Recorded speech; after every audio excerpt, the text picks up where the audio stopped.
There's no silicon in it. None. And it's still faster than the chip in your phone. That sentence shouldn't make sense. For 60 years, faster chip has meant smaller silicon transistor. Smaller gate, shorter channel, more of them packed onto a wafer. That's the entire religion of the semiconductor industry.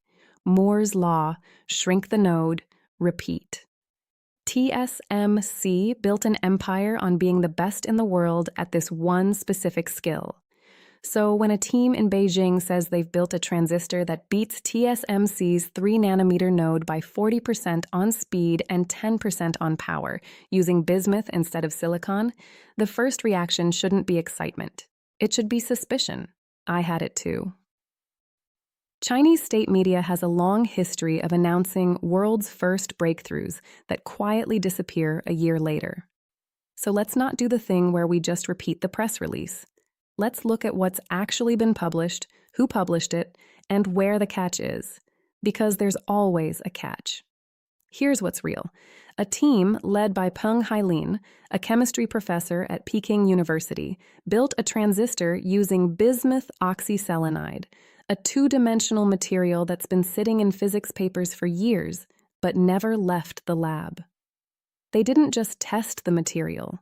They built a working gate-all-around transistor structure with it, wrapped the gate completely around the current channel instead of just partially covering it, which is the same basic architecture Intel and TSMC are racing toward for their own next-generation chips, just built with different atoms. And it worked. Not worked in theory.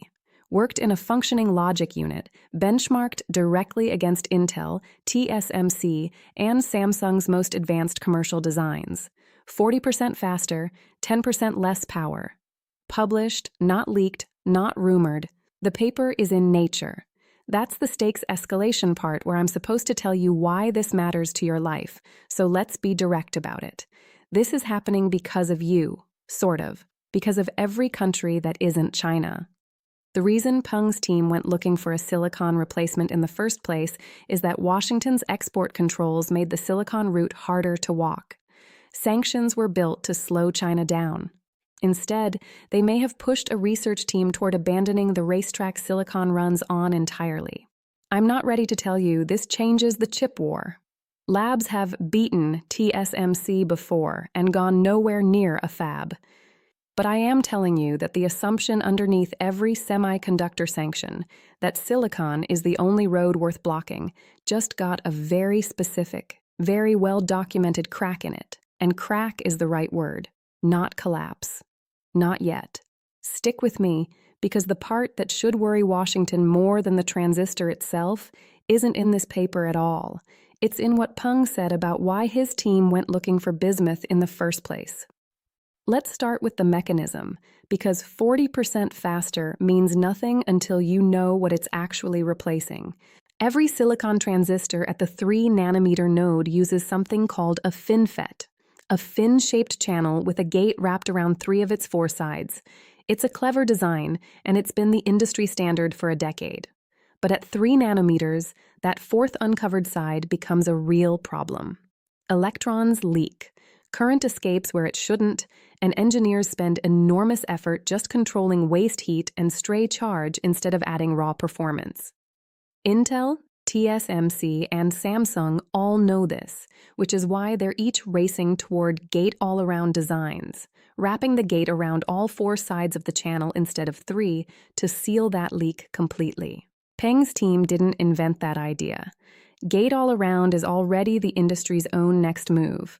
What they did was pair it with a 2-dimensional material, bismuth oxyselenide, a crystal so thin it's measured in atomic layers, that happens to let electrons move through it faster than they move through silicon, even at these vanishingly small scales. Silicon starts losing its grip on electron mobility once you shrink it much past 10 nanometers.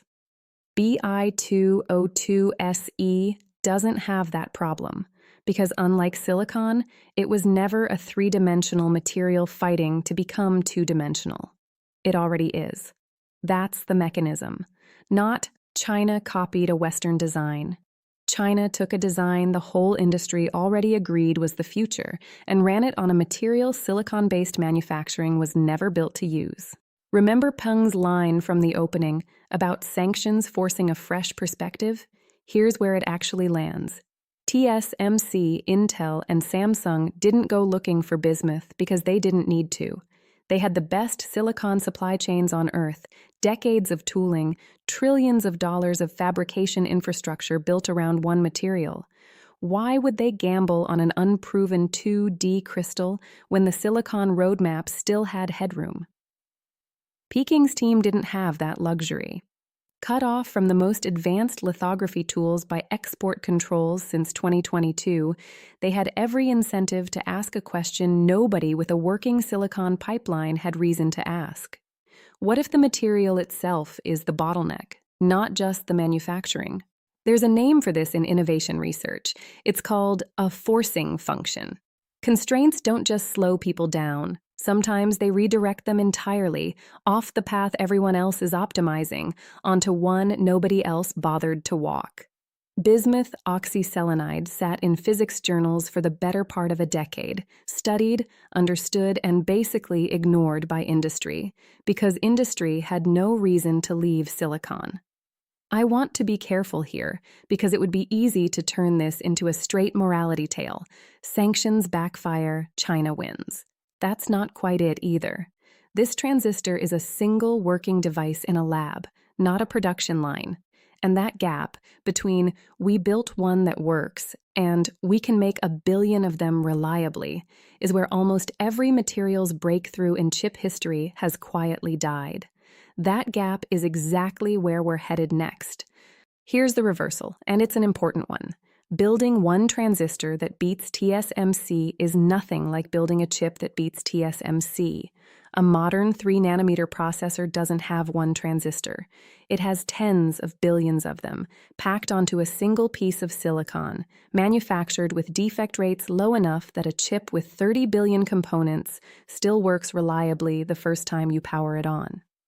TSMC didn't get there by discovering a good transistor design. They got there by spending over 3 decades and, by some industry estimates, well north of $150 billion perfecting the process of making that design at a scale and consistency nobody else on Earth can match. The transistor was never the hard part. The factory was. And bismuth oxyselenide has a factory problem silicon solved 50 years ago. Silicon wafers can be grown as large, defect-free, single crystals, sliced and processed with a manufacturing ecosystem so mature it's almost invisible now. Thousands of suppliers, chemicals, tools, and technicians, all built around one material. Bi2O2Se has none of that. Peng's team grew their samples in a lab by hand, at a scale you could count in the dozens, not the billions. Getting from we made this crystal behave to we can grow this crystal uniformly across a 300mm wafer, defect-free, at commercial yield is not a next step. It's a different industry entirely, one that doesn't exist yet anywhere for this material. I'll admit the counter-argument here is strong, and I don't want to wave it away. History is full of silicon killer materials that never left the lab. Gallium nitride was going to replace silicon in the 2000s. Graphene transistors were the future in 2010. Carbon nanotubes had their own moment. All of them are still niche 2 decades later, doing specialized jobs at the margins while silicon just kept shrinking past the limits people said it couldn't.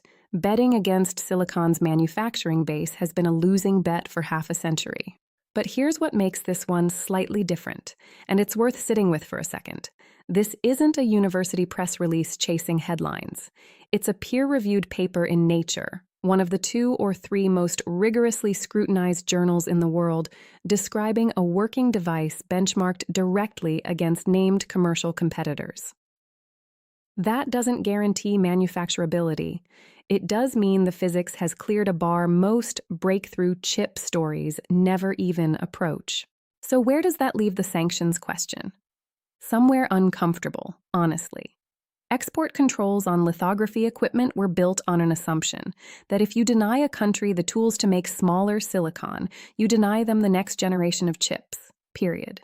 That assumption still mostly holds, but it was never designed to account for a country deciding to stop playing the silicon game entirely and spend a decade building an alternative manufacturing base from scratch.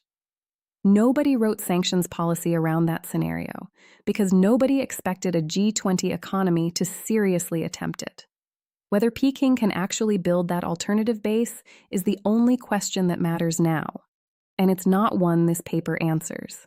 So let's close the loop I opened at the very start. No silicon, faster than TSMC. And the reason it exists at all is that Washington tried to slow China down and instead handed a chemistry professor in Beijing a reason to stop competing on the West's terms entirely. Here's my honest read. This transistor will not be in a phone next year or in 5 years.